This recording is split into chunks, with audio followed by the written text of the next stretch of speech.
انتهائی محترم حاضرین و مسلمانانو، السلام علیکم ورحمۃ اللہ وبرکاتہ. رسول اللہ صلی اللہ علیہ وسلم د سیرت درس روان دی. د نبی علیہ الصلوۃ والسلام پلار عبدالله چې ډېر لوی قربانۍ باندې پاتې شو او دغه په ځای باندې پلار سل او خان ذبح کړه او قربان کړه، خدای الله بچ کو. ځکه د په بچی کې د دله به الله یو بچی ورکوي او هغه به امام الانبیاء، هغه به خاتم النبیین، دا به د انبیاء او اخرنی پیغمبري او یو عزتمن انسان به الله پیدا کوي. نو پلار الله ژوندې پاتې کو، دغه په ځای باندې د نبی علیہ الصلوۃ والسلام نیکه سل او خان قربان کړو. د نبی علیہ الصلوۃ والسلام د پلار چې و عبدالله د غټېده تر دې چې عمر 25 سال ته ورسېد. د 25 سال په عمر کې د نکاح اراده وکړه او په قریشو کې یو عزتمند زنانه وه چې د هغې تعلق هم د نبي صلی الله علیه وسلم د خاندان سره دی، د پلار د طرف نه. او علماء د سیرت لیکلي دي چې داسې زنانه وه چې اشرف الناس نسبا وخلقا ودیانه، په خلکو کې انتهایی شریفه زنانه، د اخلاقو په لحاظ سره هم او د دین په لحاظ سره هم، د نسب په لحاظ سره هم. داسې یو زنانه سره نکاح وکړه او عام طور د ودونو عمرونه هم دغه دي. اوس خو زمونږ طور طریقې بدل شوي دي. که نبی علیہ الصلوۃ والسلام وایي هلک چې بلوغ ته ورسي نو واده وله وکړي، او جنۍ چې کله پیغله شي او ښه رشته میلاویږي نو هېڅ ته په نکاح ورکوي. او په دې به زه وروستو انشاءالله بیا خبرې وکړم چې زمونږ دا طور طریقې ورو ورو د وخت د بدلېدو سره بدلیږي. اسلامي روایات مونږ ورو ورو پرېږدو. نو د نبی علیہ الصلوۃ والسلام پلار په دې عمر کې نکاح وکړه، د 25 سال په عمر کې. او د نبی علیہ الصلوۃ والسلام د مور نوم دی آمنه بنت وهب ابن زهره ابن کلاب ابن مره ابن کعب ابن لؤی ابن غالب ابن فهر. دا د نبی صلی الله علیه وسلم د پلار د طرف نه چې کوم وړاندې نیکه دی، پنځم نیکه. نو په هغه پنځم نیکه کې د نبی علیہ الصلوۃ والسلام سره د الله د پیغمبر د مور چې و نو دا هم ورسره ملګرې شوې ده. د نبی علیہ الصلوۃ والسلام نیکه هغه راولګېده او دلې د آمنه په نکاح باندې واغسته. عبدالله د خپل پلار د لاس نه نیولې دی، د نبی علیہ السلام نیکه د خپل بچی د لاس نه نیولې دی عبدالله، او روان دی نکاح لوي. خو په هغه وخت کې چونکې دا تکلفات ډېر زیات نه و په دې عربو کې، په نکاح کې داسې سختیان هم نه وې لکه څنګه چې اوس په نکاح کې سختیانې دي. بس آسان کار و، جنۍ به ورته په نکاح کړله او بس په یوه ورځ نیمه کې به ولیسته د واده بندوبست وکړو، خبره به ختمه شوه. نو نبي علیہ الصلوۃ والسلام روان کړی و او دغه سخر کور ته به ورته د نکاح دپاره د نبي علیہ السلام د پلار روان کړی و. پلار باندې ول یو زنانه مخې له ورله، د هغه زنانه نوم دی رقیه. او دا رقیه په د جاهلیت کې یو مشهور موحد تیر شوی دی، وروسته به بحث راشي. ورقه ابن نوفل د نصرانی و، د انجیل ډېر لوی عالم و، پوهه سړی و. او دا د خدیجة الکبرا رضی الله تعالی عنها د هغې تره دی چې تفصیلي بحث به وروسته راشي. دا رقیه چې و نو دا د دې ورقه خور وه. نو هغې د نبي علیہ الصلوۃ والسلام د پلار یې چې کله ولیده نو د ده په دې تندي کې رڼا ولیدله، رڼا یې محسوسه کړه. نو ویل په خپله باندې را روانه شوه او د نبي علیہ الصلوۃ والسلام د پلار ته وویل چې ته زما سره نکاح وکړه، او که زما سره نکاح نه کوې نو بیا نعوذ بالله زما سره بدکاري وکړه.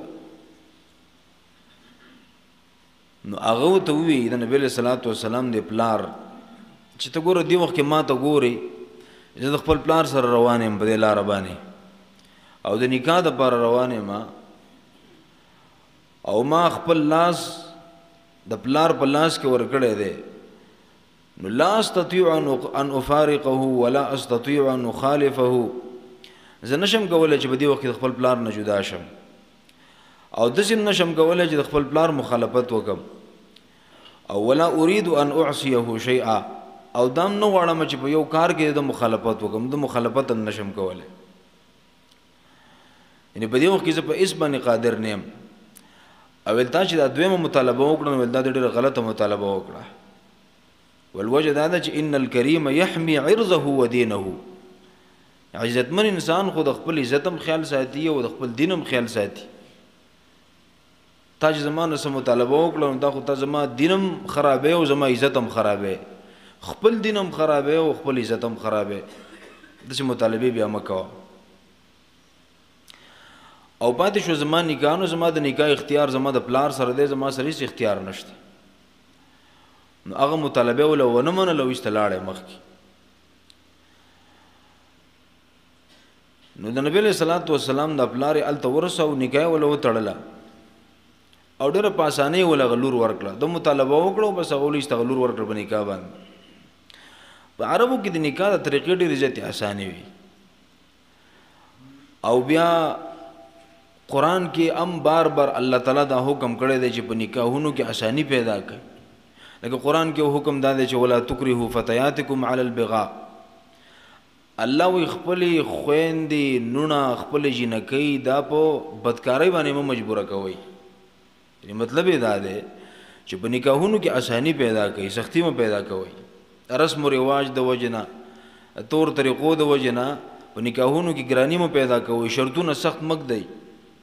ورنبیا بدای چې الکان په پټیم باندې ودونه نه کین په ګناهونو کې مبتلا کی جنکه په پټیم باندې ودونه نه کین په ګناهونو کې مبتلا کی او په دې کې به سره د معاشره ټول خلق چې دغه د وجنه دا مشکلات پیدا شوي دي په دې ګناه کې شریک په اول سر کې به مور او پلار په ګناه کې شریک په دې بهقي کې روایت ده نبی صلی الله علیه وسلم فرمایي چې خیر الصداق ایسره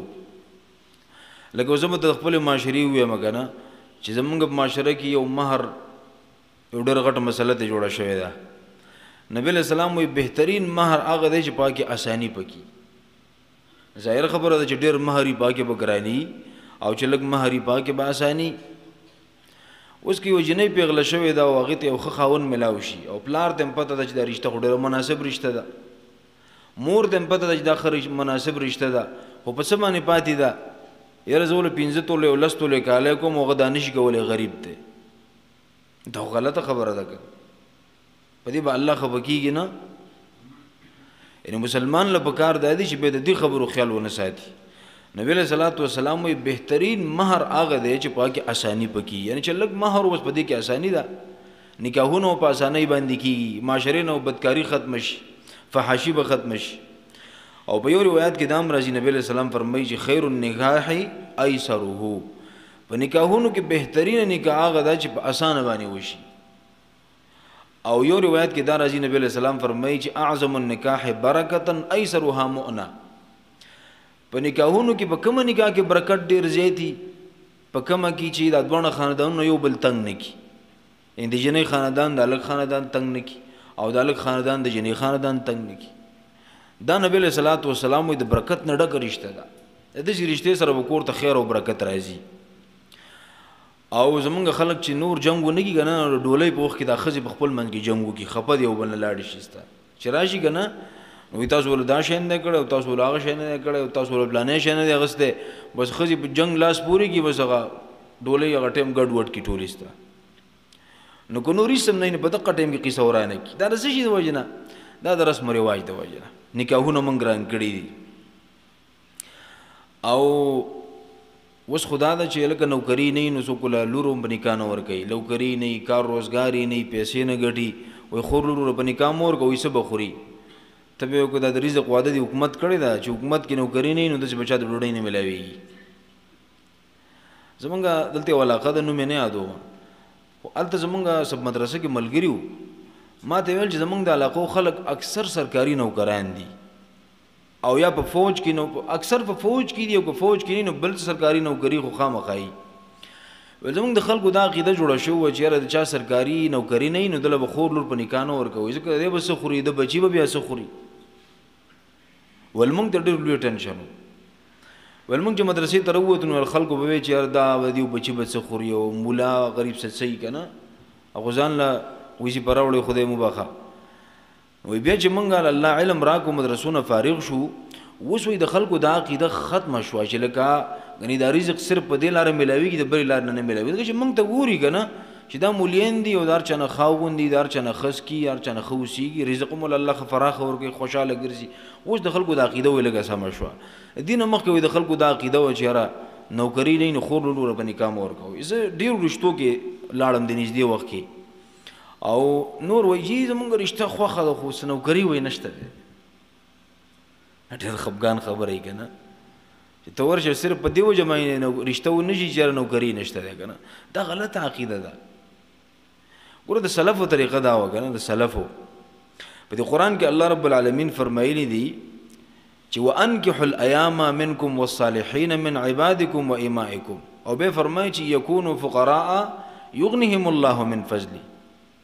نکاحونه وکړي او که چېرته یو انسان نکاح د دې وجې نه پرېږدي چې یاره زه به څه خورم او بچي به مې څه خوري نو الله وایي تاسو نکاحونه وکړئ زه به ته د خپل فضل نه رزق درکړم زه به مالداره کړم رزق کې به هم فراخي راولم د دې وجې نه حدیث کې راځي د نبي علیه السلام خو صحابي راغلی او د فقر شکایت یې کړی چې د الله پیغمبر زه غریب یم بس حال مې نه ښه کېږي مونږ یې مخه مې نه کولاویږي او مخه مې نه روانېږي نبي علیه السلام ورته د واده مشوره وکړه نکاح وکړه یو روایت کې خدا دی چې راغی نبی علیه السلام ورته ویل چې نکاح وکړه او بیا راغی چې حالت مې ټیک نه دي بیا ویل نکاح وکړه په دریم دا روایت ثابت نه دی دې سند صحیح ثابت نه دی ها کوم چې په صحیح سند سره ثابت دی نو هغه دا دی چې یو سړی راغلی او نبی علیه السلام ته ویل د الله پیغمبر زه غریب یم نبی علیه السلام ورته وفرمیل ویل نکاح وکړه نو چې نکاح وکړه الله یې مال سے واک مالی فراخي په الله تعالی راوسته او د سلفو طریقه مو دا وه د امت د مشرانو چې د فقر علاج به په واده او په نکاح باندې کوو ګورې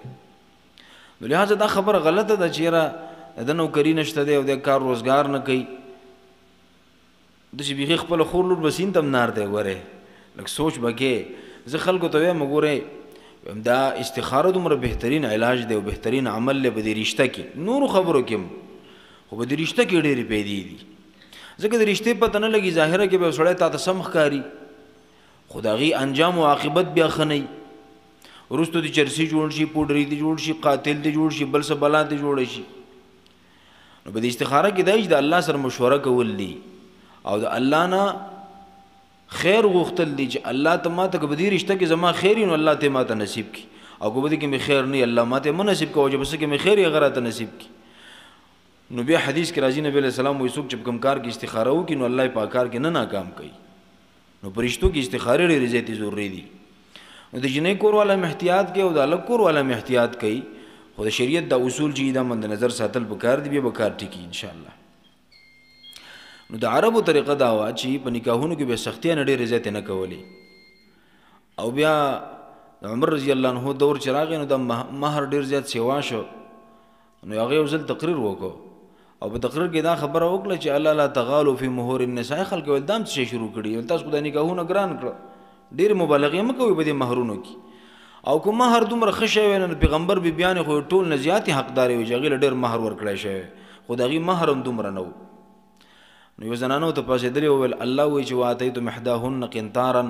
که څوک چاله د سرو زرو یو ډېری ورکوي هم ورکولی شي ویل الله یې ورکوي او ته یې منع کوې نو عمر رضی الله تعالی عنہ روایت کې خدا راضي چې هغه فرمایل چې امرأة اصابت واخطأ عمر یو ښځه حق ته ورسېده او عمر خطا شو خو په صحیح روایت کې دا راځي چې عمر رضی الله تعالی عنہ ښځې ته خو څه ونه وایي ځکه ښځې ته به سړی څه وایي که نه خو وروسته صحابه پوهه کړه چې دا قانون د هر چا دپاره نه دی دا خو د یو سړي وس کېږي او هغې ورکوي نو زه بېله خبره ده که نه خو عام قانون دا مه جوړوئ چې تاسو مهرونه دومره سیوا کوئ چې د خلکو د وس نه خبره بار شي که نه برحال خبره په دې پسې کېده چې د نبي صلی الله علیه وسلم د پلار د امینې سره نکاح وشوه او بیا څو ورځې چې تېرې شوې واده وشو او د واده نه پس روایتو کې دا راځي چې د عبدالله چې و د نبي علیه السلام پلار دی یو ځل په دې لاره باندې را روان و واپس یې هغه زنانه ولیدل هغه رقیه نو هغې ورته ډوسه التفات ونه کړ ورته ویې نه کتل نو ده ورته وویل ګوره څه ورځې مخکې زه را روان وم تا په خپله مطالبه وکړه اوس اړو ما ته ګورې نه دا ولې ویل هغې ورته وجیبه خبره وکړه چې ته په هغه ورځ باندې را روان وې ستا په دې تندي کې یو رڼا وه او ما دا غوښتل چې ته زما سره نکاح وکړې او دا رڼا ما ته منتقل شي خو اوس تا ته ګورم هغه رڼا تا کې نشته اوس په تا باندې زه څه کوم نو دا هغه رڼا وه د محمد رسول الله صلی الله علیه وسلم چې د الله د پیغمبر د پلار په دې تندي کې هغه زنانه ته ښکاره شوې وه او بیا د هغې نه پس نکاح چې کله وشوه او د الله پیغمبر صلی الله علیه وسلم د هغه مور د هغې په ګېډه باندې شو یعنې حمل یې شو او د یو ولنی بچی دی نور بچی پیدا شوي هم نه دي د نبی علیه السلام د پلار بعضې روایتو کې دا راځي د شام ته تللی و تجارت دپاره د قریشو به دوه تجارتي سفرې کولې یو به شام ته کوو یو به یمن ته کوو په دې سخت ژمي کې به د یمن ته د یمن لږ ښه موسم په لحاظ سره او چې کله به ووړی شو نو بیا شام یخ نو هلته به یو سفر کوو تجارتي سامانونه به یې راوړل نو د نبی علیه السلام د پلار وایي دغه ته تللی و شام ته واپسۍ کې راتله نو ماماګان خو به مدینه کې وو نو مدینې ته چې کله راغی نو هلته دمې ته ایسار شو بس هلته پسې چل وشو چې ته وفات شو داسې حادثاتي مرګ و او بعضې روایتو کې دا راځي چې نه دی تللی و د خپلو ماماګانو که مدینې ته او هلته بیا اچانک څه چل وشو د هغې نه ایسته وفات شو او بیا یو سړی دی د نابغة الجعدي په نوم باندې د هغه په کور کې دفن شو نو بعضې مورخینو خو دا لیکلي دي چې نبی علیه صلات وسلام پیدا شوی و دی د 2 میاشتو و چې پلار یې وفات شو بعضې مورخین او علما د سیرت دا لیکي چې نه نبی علیه السلام پیدا شوی و د 13 میاشتو و چې پلار یې وفات شو خو راجح قول دا دی چې نبی علیه صلات وسلام له پیدا شوی نه و چې د هغه پلار وفات شو دا د اکثرو علماو د سیرت رایه ده عبدالله چې کله وفات شو نو ظاهره خبره ده خو ډېره لویه صدمه ده نو آمینه د نبی علیه صلات وسلام مور هغه ډېره زیاته خفه شوه ډېره دردمنده شوه ځکه چې نوی نوی واده شوی د نور بچي هم نشته دی اولنی بچی هم لا نه دی پیدا شوی او خاوند ته جدا شو نو علماو لیکلي دي چې د نبی علیه السلام د پلار په فراق کې هغې ډېر اشعار هم جوړ کړي وو او ډېره زیاته ورپسې خفه وه د هغه صفتونه به یې کول ځکه د الله د پیغمبر پلار و ډېر بهترینو اخلاقو د خویونو خاوند و نو څه اشعار علماو را نقل کړي دي چې عفا جانب البطحاء من ابن هاشم وجاور لحدا خارجا فی الغماغم دا د ابن هاشم یعنی د نبی علیه السلام پلار یادو چې دی د مکې نه بهر وفات شو او په یو لحد کې ښخ شو چې مدینې ته لاش هم رانغی مکې ته لاش هم رانغی دعته المنایا دعوة فأجابها وما ترکت فی الناس من مثل ابن هاشم مرګ له دعوت ورکو او د مرګ دعوت قبول کو او مرګ به د ابن هاشم په شان سړی بل په دنیا کې نه پرېښی یعنی د ښه سړی په دنیا کې بل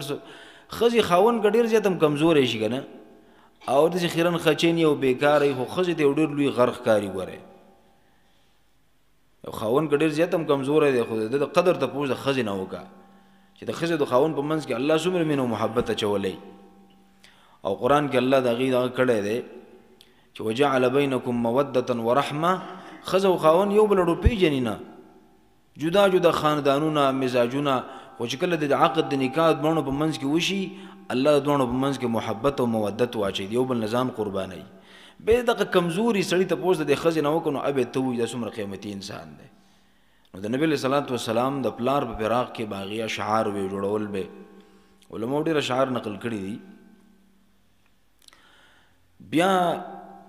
د نبی علیه السلام پلار چې کله وفات شو نو په میراث کې د لږ شان څه شی پاتې شو یو 15 اوښان ته پاتې شوي لږې شان ګډې بیزې وې او یوه وینځه وه د برکې په نوم باندې او د ام ایمن په نوم باندې یادېدله چې دا د نبي صلی الله علیه وسلم پرورش کوونکي ده حازنه د نبی له صلوات و سلام ایمن به وروسته په حدیث کوم ذکر ډیر زیات راځي د نبی له سلام پرورش یې کړي د نبی له صلوات و سلام د پیدایش تاریخ سو یو خدا خبر یاد وساتې ما تاسو ته مخکې ویلی مو دغه په بحث کې د عید میلاد په بحث کې چې دا خبره اتفاقی ده چې نبی له سلام د ربیع الاول په میاشت کې پیدا شو دا خبره اتفاقی ده چې د نبی صلی الله علیه وسلم ولادت د پیر په ورځ باندې شو خو دریم خبره اختلافي ده چې دا په 12 تاریخ پیدا شو او په 9 باندې شو او په 2 تاریخو یعنی بنا بر اختلاف دا خبره تر اوسه پورې علماء د سیرت اتفاق ته نه رسولې چې د نبی له صلوات و سلام د پیدایش تاریخ اتفاقی کم تاریخ ته دا اوسه پورې دا خبره معلومه نه ده خدا خبر معلومه ده چې نبی له صلوات و سلام د ربیع الاول په میاشت کې پیدا شو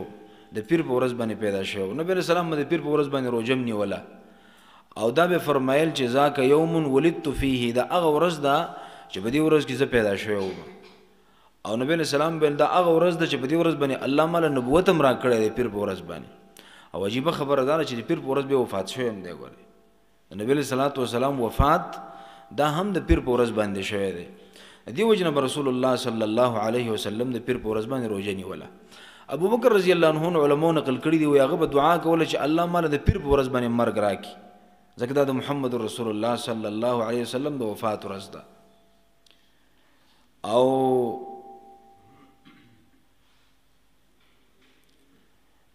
بیا دا چې د صحیح بخاری کې روایت کې دا راځي چې اسی فضیلت چې دی نو دا د جمعې د ورځې د مرګ دی چې جمعې په ورځ باندې انسان وفات شي صحیح حدیث دی چې کوم انسان د جمعې په ورځ یا د جمعې په شپه باندې وفات شي نو دا به الله د قبر د عذاب نه په امان کیږي یعنی په داسې حالت کې چې د مؤمن مسلمان دی کافر نه موحد مسلمان دی د جمعې په شپه باندې مړ شو یا د جمعې په ورځ باندې مړ شو نو دی به الله د قبر د عذاب نه په امن کیږي نو یو د پیر د ورځې مرګ بهترین مرګ دی د ابوبکر رضی الله تعالی عنہ د دعا په دلیل ده او دویم د جمعې د شپې یا د جمعې د ورځې مرګ د بهترین مرګ دی الله دې موږ تاسو ته داسې مرګ نصیب کړي د نبی صلی الله علیه وسلم پیدایش د ربیع الاول په میاشت کې وشو د پیر په ورځ باندې او د عام الفیل جو کنه یعنی ابرهه چې سره د لخر د بیت الله او د کعبه په ورانولو په سره غلو د دې واقعین 50 ورځې پس د نبی صلی الله علیه وسلم پیدایش شو د محرم په میاشت کې راغلو د ابرهه او نبی صلی الله علیه وسلم بیا پر ربیع الاول کې دغه پیدایش شوی او دا د عیسوی او د انګریزي تاریخ مطابق 22 اپریل او د عیسی علیه السلام اسمان ته د ختلو 571 سال شوی یعنی نبی عیسی علیه السلام چې اسمان ته خته نو 571 سال باغې باندې تیر شیو چې د نبی صلی الله علیه وسلم پیدایش وشو په دې وخت کې عجیب واقعات راغلي دا ته موږ به ان شاء الله درس بس کو د نبی صلی الله علیه وسلم د پیدایش وشو نو په دې وخت کې ناشنا واقعات او ناشنا تبدیلونه په دنیا په دې نظام کې راغلي دي هغه ته یو څو مختصر نبی صلی الله علیه وسلم د ګل په ورځ باندې سحر په 4 بجې په داسې وخت کې پیدا شو چې اسمان بالکل صفا اوریز نه وه ستوري پړقېدل او بیا بعضې ناشنا داسې خبرې وي چې هغې ته ارحاسات د نبوت د نبي صلی الله علیه وسلم ویلی کېږي چې نبی علیه صلات وسلام الله د حفاظت کوي که نه نو داسې څه واقعات الله ښکاره کړه چې د خلکو زړونو ته د نبی علیه السلام د نبوت ور دننه کړي علامات او نښې الله پیدا کړي په دغه وخت کې ځکه چې الله به د تربیت کوي د حفاظت به کوي دله به الله عزت او اوچت مقام ورکوي د په وجه باندې به الله خپل دین غالب کوي د د وجه نه په دنیا کې خلک د یو الله عبادت او بندگی کوي نو سنخ او علامه الله تعالی ښکاره کړي د نبی علیه السلام د پیدایش سره یو غټه نښه خدا وا چې د نبی علیه السلام مور وای د آمنه بنت وهب چې عام طور زنانه چې ماشومې په ګېډه شي نو قرآن هم دا ویلي دی چې حملته امه وهنا حملته امه کرها ووضعته کرها ماشوم خو چې د مور په ګېډه شي نو بس تش تکلیف د غریبینو کې ناستې په تکلیف پاسېدې په تکلیف او به چې کله د ماشوم وزن سیوا کیږي غریب ته ډېر زیات تکلیف دی. د پیدایش ته مرحله ځان له څومره سخته ده. خو د نبی علیه الصلاۃ والسلام مور بیبي وایي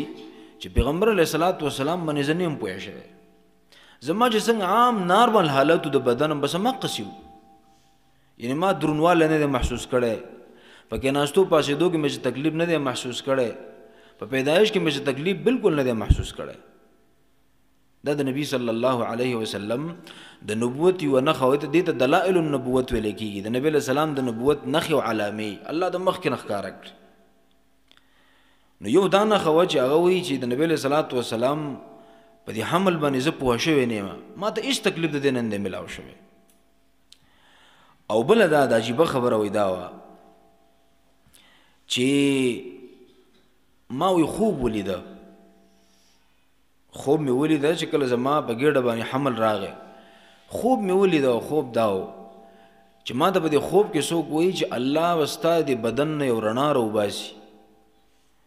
او بیا مې ولیده چې هغه رڼا زما د بدن نه ووته او دا دومره اوچته شوه چې ما ته د کسرا او د شام د بصرا علاقې هلته چې کوم حکومت و د عیسایانو د هغې د ماڼۍ او محلات راته ښکاره شو د هغه رڼا په وجه باندې. دا په دې خوب کې د رڼا ما ولیدله. د دې وجې نه یو ځل حدیث کې راځي نبي علیه السلام نه صحابو تپوس وکړل د الله پیغمبر ته موږ ته خپل حال بیان کړه. نو نبی علیه الصلاۃ والسلام ورته دا خبره بیان کړه چې انا دعوة ابي ابراهیم،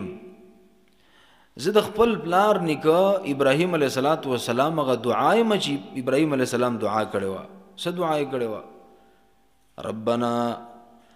ربنا وابعث فيهم رسولا منهم يتلو عليهم آياتك ويعلمهم الكتاب والحكمة. ابراهیم علیه السلام چې کله د الله کور جوړ کړ کعبه نو دعا یې کړې وه که نه چې الله ستا د دین مرکز تیار شو، خو دې مرکز له یو بهترین معلم بندوبست وکړه، د یو مدرس بندوبست وله وکړه. نبی علیه الصلاۃ والسلام فرمایل چې زه د ابراهیم علیه السلام هغه دعا یم چې زما باره کې کړې، هغه دعا الله قبوله کړې ده.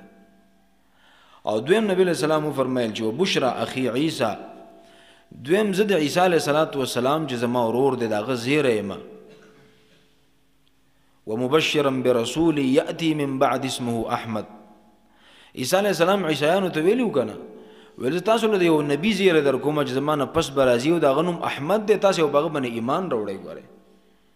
نو دویم نبی علیه السلام ورته وفرمیل ویل زه د عیسی علیه السلام چې زما ورور دی او د الله نبي دی د هغه هغه زیری یم، د هغه زیري مصداق یم.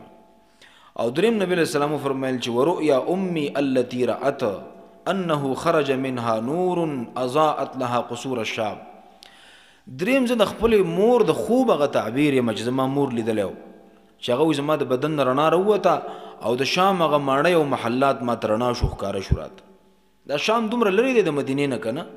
چې بعضې خلک یې ورې په یخ هم نشي لیدلی، خوب کې خو ډېره لرې خبره ده. اوس کار اسان شی په موبایل کې لیدلی شي،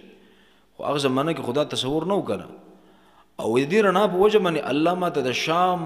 ماڼۍ او محلات راته الله تعالی ښکاره کړ.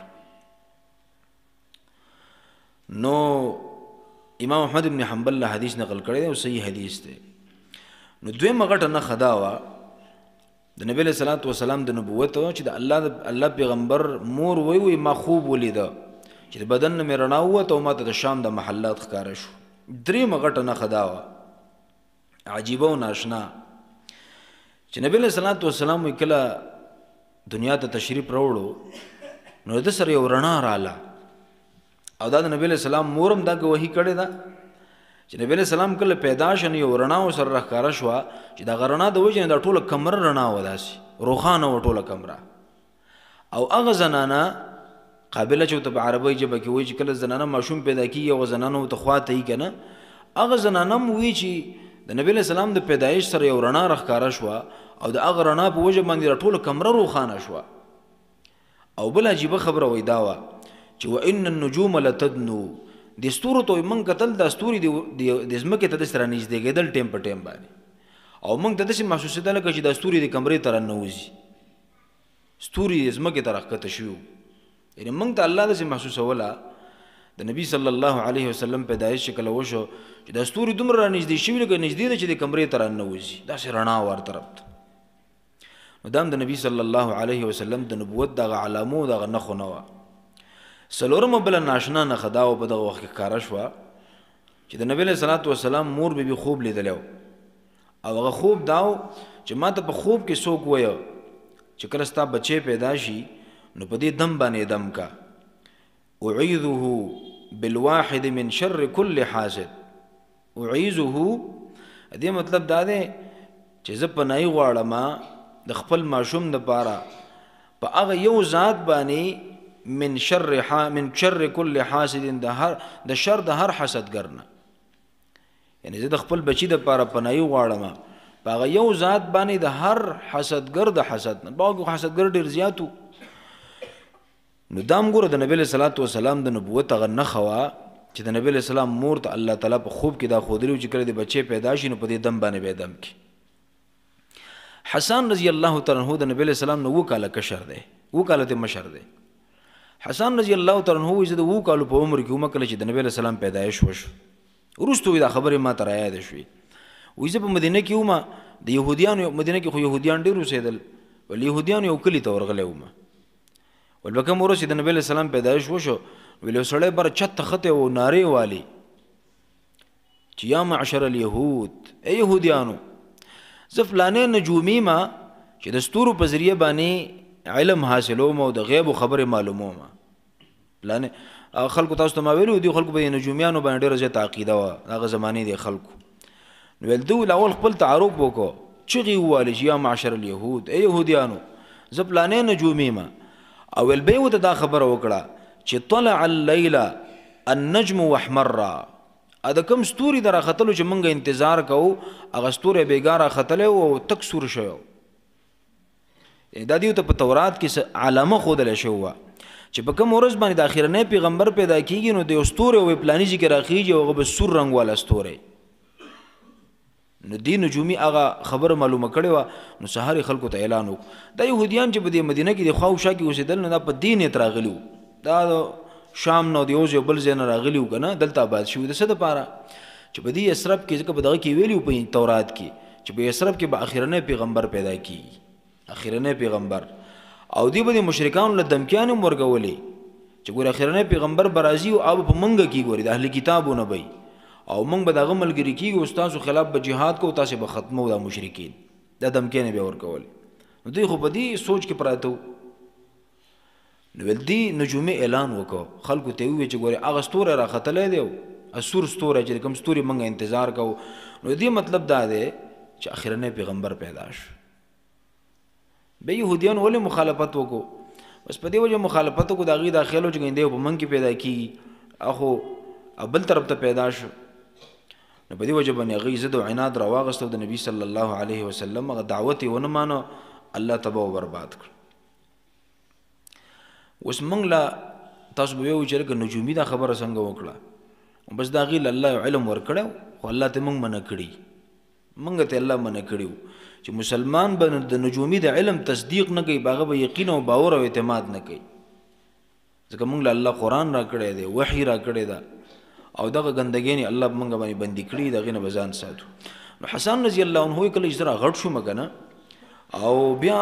خلکو خبرې کولو ما ته دا خبر را یاده شوه چې ما ته یاد دي چې په دې ورځ باندې زه مدینې ته تللی وم او یو سړی چت ته ختې او دا قسمه اعلان یې وکړو ول ذهن ته مې خبر راله بیا. او هسې 2 کالو کې خو ماشوم خبرې زده کولی یم چې بیا عرب ډېر ذهینان خلک د عربو حافظې هم ډېرې زیاتې مضبوطې وي، خبره به ډېره زیاته یاد ساتله. دی اوس د 2 کالو په عمر کې وم خو دا واقعه ما ته یاده وه. دا هم د نبي علیه صلات وسلام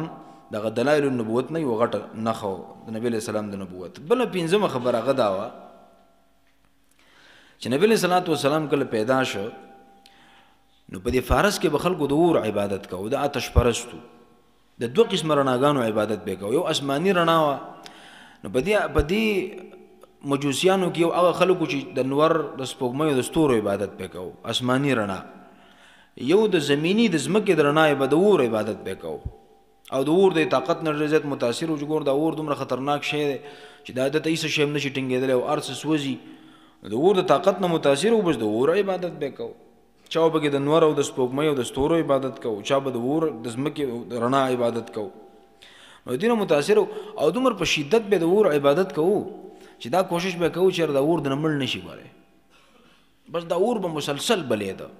شپه ورځ به بلېده وړې جمع به بلېده دا نه چې په دې موسم کې وبلیږي او په دې کې به نه بلیږي مسلسل به دا بل ساته او لوی بزرګ او لوی عابد انسان باغو چې هغه به لرګي راوړل خشاک به راوړل او د اور ته به ورچول چې دا اور دقسې بل پاتې شي دا مړ نشي او ختم نشي نو علماء لیکلي دي وایي دا اور دی او زر کاله بل ساتلی و اندازه ولګوئ که نه زر کاله دا اور بل ساتلی او د اور عبادت یې کړی د ظالمانو او کله چې نبی صلی الله علیه وسلم پیدایش وشه که نه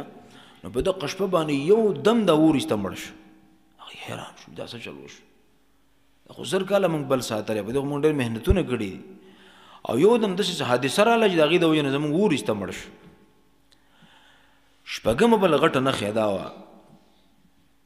چې د فارس چې دا کومه لوی بادشاهي و د ایرانیانو او د هغې کوم صدارتي محلاتو مرکز و اسمبلي وه نو په هغې باندې یو زلزله راغله تیز زلزله او د هغه زلزلې د وجې نه په دې کې 14 کوټې را پرېوتلې داسې برنډې ورته جوړې وې که نه صدارتي محلات څنګه چې اوس د غټ غټ محلات جوړ شوي داسې یو غټ محل و او چې کله هغه زلزله راغله نو د هغې نه 14 کوټې یا برنډې ته را پرېوتلې دا هم ډېر لوی نقصان و نو هغې حیران شو چې دې شپه کې څه چل وشو دومره لوی انقلابات او لوی تبدیلي راغله بله یو عجیبه نښه په دغه شپه باندې دا راښکاره شوه چې دلته یو وړوکی شان بحیره به ورته ویله بحیره ساوه وړوکی شان دریاب ګوټی غونده و او د هغې نه ګیر چاپېر د عبادتخانې جوړې کړې وې کنایس ورته ویلی کېږي نو چې کله د نبي صلی الله علیه وسلم پیدایش وشو په دغه شپه باندې د ګرجي ایسته غونډې را پرېوتې زلزله راغله او دغه زلزلې سه ګرجي او عبادتخانې دې غونډې را پرېوتې او الله دا ځمکه وشلوله او دا بحیره ساوه نه وه د وړوکی شان سمندر ګوټی چې و دریاب ګوټی دا پکې ایسته ورننوتو ایسته ختم شو هغه دریاب ایسته وچ شو خلک حیران وو چې لکه دا څه عجیبه شپه ده چې په دې شپه باندې په دنیا کې دومره لوی لوی انقلابات رال عجیبه تبدیلیانې راغلې چې دا مخکې چېرته نه وې راغلي حیران پریشان دا د نبي صلی الله علیه وسلم د نبوت دغه دلایلو دغه نښو نه یو څو خبرې وي چې نبی صلی الله علیه وسلم کله دنیا ته تشریف راوړو چونکې دا یو ډېر عظیم شخصیت و او په دنیا کې به یو ډېر لوی انقلاب برپا کوي وروسته یو ډېره لویه دعوه به کوي چې هغه د نبوت دعوه ده او د ډېرو لویو خلکو دشمنۍ ته به دی ودرېږي چې عرب و عجم به خلافي تور او سپین به خلافي خپل او پردي به خلافي او دی به د دنیا د شرک نه ډکه ده د ظلم نه ډکه ده د تیارو نه ډکه ده او دا پیغمبر به د نبوت رڼا دلته بلی او دې رڼا نو په ټوله دنیا کې خیر خورېږي ټوله دنیا به رڼا کوي په ټوله دنیا کې به تی توحید خورېږي او د شرک چې دا په زرګونو کال عبادتونو خلکو د بوتانو کړي دا به الله تعالی ختموي نو دا پیغمبر راغی د هغه د پیدایش څخه په دنیا کې یو داسې عجیب غونده انقلاب راغی او علماء بیا لیکلي دي چې اشراق الصبح المحمدي صلی الله علیه وسلم د نبی علیه صلات وسلام د نبوت او د هغه د پیدایش نه په نور سره تعبیر کړی دی چې نبی علیه السلام دنیا ته څنګه راغی و دې مثال داسې ولکه چې دنیا کې نور راوښود ټوله دنیا یې روښانه کړه تیاره ده